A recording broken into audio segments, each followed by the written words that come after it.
teachers have been reticent to come back to school since the outbreak of COVID-19. As a result, the state of Ohio has dropped a new bill to incentivize teachers to return to classes. It isn't increased benefits or wages, however. Teachers now have the ability to kill one student per year.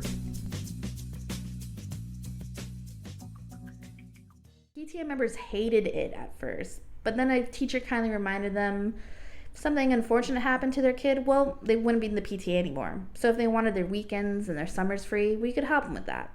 They shut up real quick after that. I guess we kind of already seeing positive effects of the program. This is fascinating. Could you tell us a little bit more? How does it work? So because of Corona, we still have to be socially distant. For example, we could use a gun, poison, maybe even a bow and arrow. Oh, like a gym teacher would probably use like a bow and arrow, right? Right. This is the opportunity in the program for teachers to use their creative side. And plus, like all supplies, cost is a factor. I mean, teachers have to buy the supplies themselves. And we don't even know if we can write it off on our taxes yet. That's a real shame. But the most important thing is that we don't want to potentially spread the virus to any of the unchosen. Oh, okay. That makes sense. What are some rules? Like, what does it state explicitly on the mandate? Other than social distancing, explicitly on the mandate is 1 kill per teacher. If you don't use it that year, you lose it. It doesn't carry over. You can't keep racking them up like Audible credits. That's funny. Audible's a sponsor, actually. Oh, audiobooks, audio podcasts, it's a good fit. Yeah, I mean, we try to do synergy here at NPR. You know, everything we can under the sun, except for what you can see. That's our NPR motto. So the mandate seems pretty vague. Is it different school to school?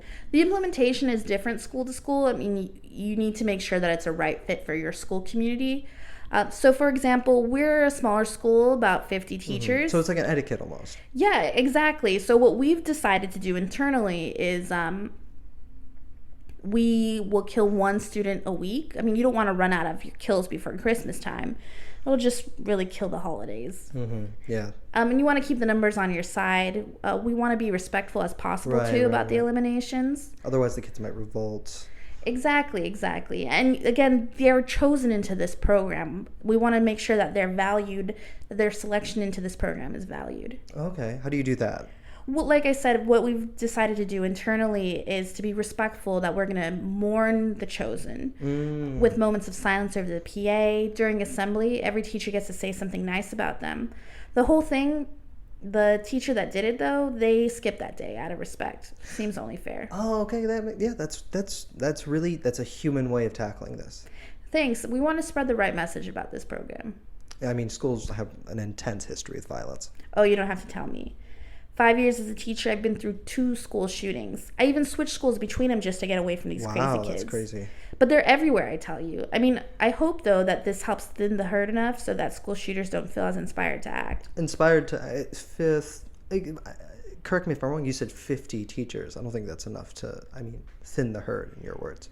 I meant Corona. Oh, I'm sorry. Right.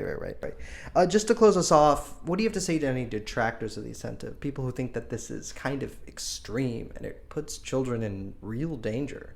Danger? I mean, if we cared about these kids at all, we wouldn't be sending them to school in the middle of a pandemic.